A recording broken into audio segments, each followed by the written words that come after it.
सतराम बोलो गुरु महाराज की जय। आज मैं आपको बाबा फूलदास जी महाराज के सत्संग से एक प्रसंग लेकर उनका बात बताया हुआ आपको बताना चाहता हूँ। सत्संग सुनाने गए थे, सत्संग में मैं भी साथ में था। उनके पास लोग आकर के कई लोग बैठ गए जो अपने पारिवारिक जीवन की उलझनें बताने लगे महाराज जी को और समाधान भी पूछने लगे। इतने में एक व्यक्ति अपनी पत्नी के साथ आए और अपनी पत्नी को बताते हुए बोले कि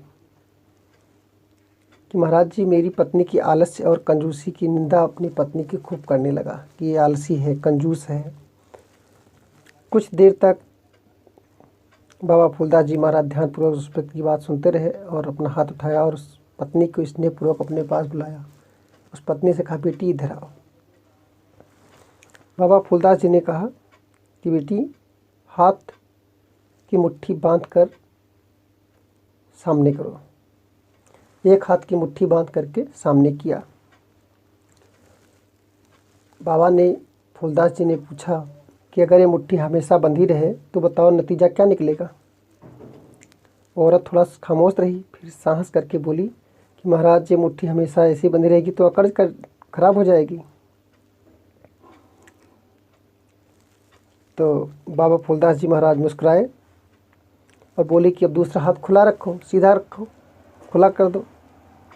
दूसरा हाथ खुला छोड़ दिया। बोली, अब इसकी हालत क्या है, ये क्या होगा। तो औरत बोली कि ये भी अकड़ कर स्थिर रहेगी तो बेकार हो जाएगी। तो बाबा फूलदास जी महाराज ने उसके पति से कहा कि तुम्हारी पत्नी बुद्धिमान भी है और दूरदर्शी भी है। ये तो अच्छी तरह जानती है कि मुट्ठी बंद करने और हाथ सीधा रखने से हानि क्या होती है। फिर उन्होंने महाराज जी ने फिर स्त्री से कहा कि बेटी, तुम तो समझती हो कि इस समझ का उपयोग करके जीवन में भी करो। जो यहाँ पर उपयोग तुमने दूरदर्शिता दिखाई है, ये अपने जीवन में भी उपयोग में लाओ। खुला हाथ न बंद हाथ, दोनों में संतुलन होना चाहिए। न लापरवाही से खर्च करो, न कंजूसी से। स्त्री के हितकारी संदेशों को समझ गई और भविष्य में अपने व्यवहार में संतुलन बनाए रखने की प्रतिज्ञा कर ली और दोनों पति पत्नी सुखमय जीवन व्यतीत करने लगे। इस तरह की कथाओं को प्रेरित करके, छोटी छोटी कथाओं से प्रेरित करके उन्होंने अपने सत्संग में सुनाया। जो उनकी बातों पर ध्यान दिया वो आज धन संपन्न, वैभव संपन्न है, परिवार उनका खुशहाल जीवन व्यतीत कर रहा है। महाराज जी कहते थे कि जीवन हमेशा चलते रहने वाले प्रवाह की तरह है, जहाँ ढेर सारी खुशियों के बीच दुख भी आते हैं। इसके पीछे मुख्य कारण हमारी सोच है। सकारात्मक सोच को जीवन का मूल मंत्र बनाए तो ये हमें इस संसार में खुशियाँ दे सकती हैं। नकारात्मक सोच सिर्फ दुख ही नहीं देती, बल्कि हमारी ये हर सोच और आने वाली परिस्थितियों के बीज बोती है। क्यों न हम सकारात्मक सोच रखें। मुश्किल घड़ी में यदि हम सकारात्मक रहें तो ये सुख देने वाली परिस्थिति को भी सुखकर बना देती है। जब हमारा मन सकारात्मक हो जाए तब हमें दिव्यता का अनुभव होगा, क्योंकि सकारात्मकता निर्मलता की निशानी है। मन की निर्मलता में ही परम सुख, परम शांति और परमानंद सतगुरु का मिलन होता है।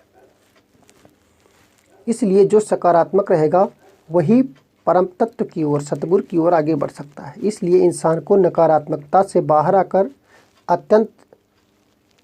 निकलना अत्यंत आवश्यक है। जीवन में सफलता और सकारात्मक सोच पाने के लिए व्यक्ति को व्यर्थ के तर्क वितर्क और रगड़े झगड़े से बचना चाहिए। व्यर्थ की बातों को बहस करने से आपका तनाव बढ़ता है। इसलिए जीवन में अगर आपको कुछ पाना है, कुछ बनना है, कुछ होना है, तो इससे आपको आगे बढ़ना होगा।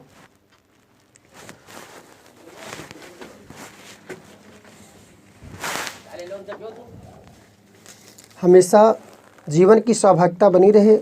उच्चता के शिखर पर पहुंचने के लिए मनुष्य को अपने जीवन को एक सुघड़ ढांचे में ढालना होता है। जो अपने जीवन को सुघड़, सुंदर और आनंद नहीं बना सकता, वो कितना ही प्रतिभावान, धनवान और ज्ञानवान क्यों न हो, महानता के शिखर तक नहीं पहुंच सकता। अगर आपको अपने जीवन में सफल बनना है तो आपको आज से ही अपनी सोच सकारात्मक बनानी होगी। ये सत्य है कि हम जैसा सोचते हैं वैसा ही प्राप्त करते हैं। नकारात्मक सोच में निराशा, असफलता की ओर ले जाती है, जबकि सकारात्मक विचार हमें असफलता की ओर अग्रसर करते हैं।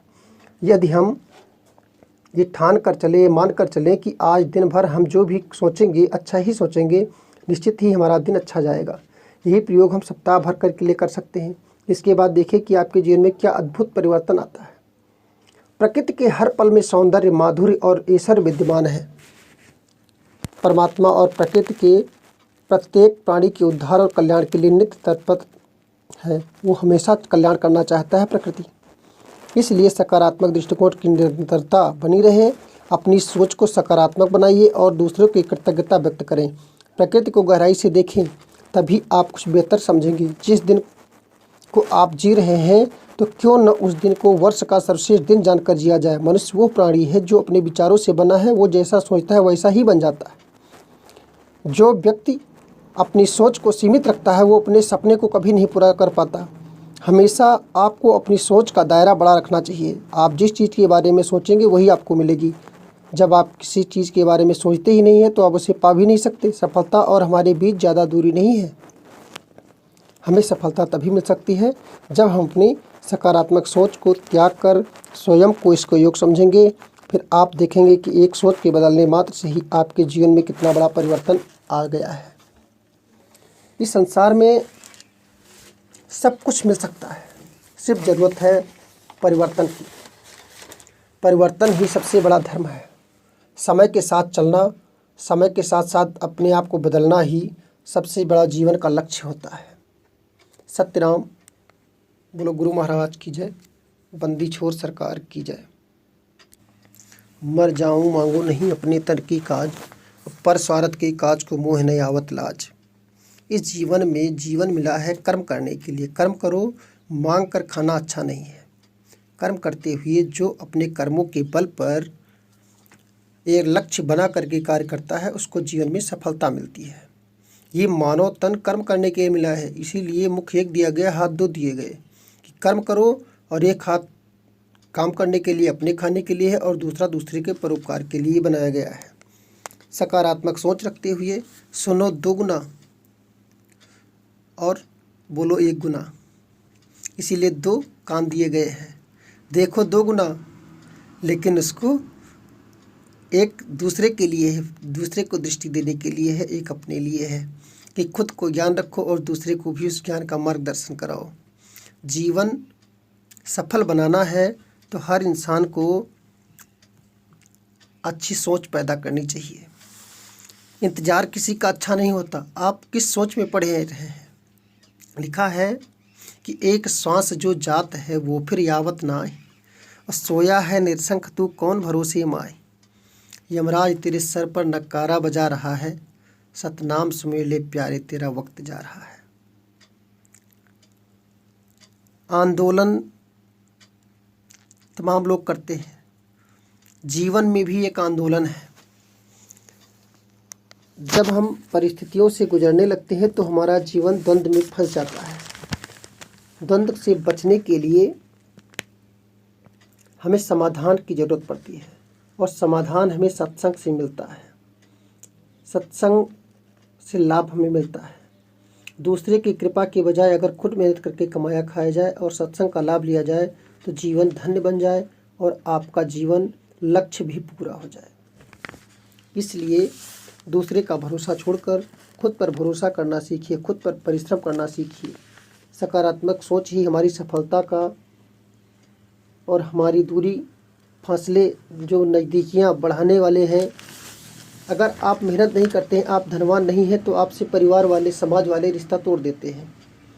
इसलिए हमेशा यह ध्यान रखें कि आपके पास मेहनत का धन होना चाहिए, कर्म का धन होना चाहिए, साहस का धन होना चाहिए, ताकत होनी चाहिए, मनोबल होना चाहिए।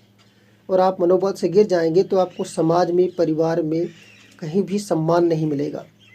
अगर सम्मान नहीं मिलता है तो आप धीरे धीरे उस स्थिति में पहुंच जाते हैं कि जहां पर आपको मनोबल गिरता चला जाता है और आप जीवन हत्या, अपनी आत्महत्या करने पर मजबूर हो जाते हैं। ऐसा समय ना आने दें और अपने कर्तव्य लक्ष्य को पाने के लिए हमेशा तैयार रहें, तत्पर रहें। आपका जीवन धन्य हो जाएगा। धन्यवाद। भगवान तो भक्तों के मन की बात जानते हैं। लिखा है कि भक्तों से कभी मांगे नहीं, वो तो घट घट जान निहार। जीव दया हृदय बसे, नाहक करत विचार। इसलिए सत्संग में जाना चाहिए, संतों के शरण में जाना चाहिए, ताकि हमें ज्ञानवर्धक ज्ञान की बातें मिल जाएं, हमारे मन को शांति देती है, सुकून देती है। सत्संग में हमें आनंद की प्राप्ति होती है। इसलिए हमेशा सत्संग को अपनाना चाहिए, सत्संग में जाना चाहिए। सत्संग से ही हमारा जीवन धन्य बन जाता है, सर्वसुलभ बन जाता है। आज का विषय यहीं पर समाप्त करते हैं। सकारात्मक सोच रखिए, जीवन को धन्य बनाइए। सत्यनाम बोलो गुरु महाराज की जय, बंदी छोड़ सरकार की जय। सत्यनाम।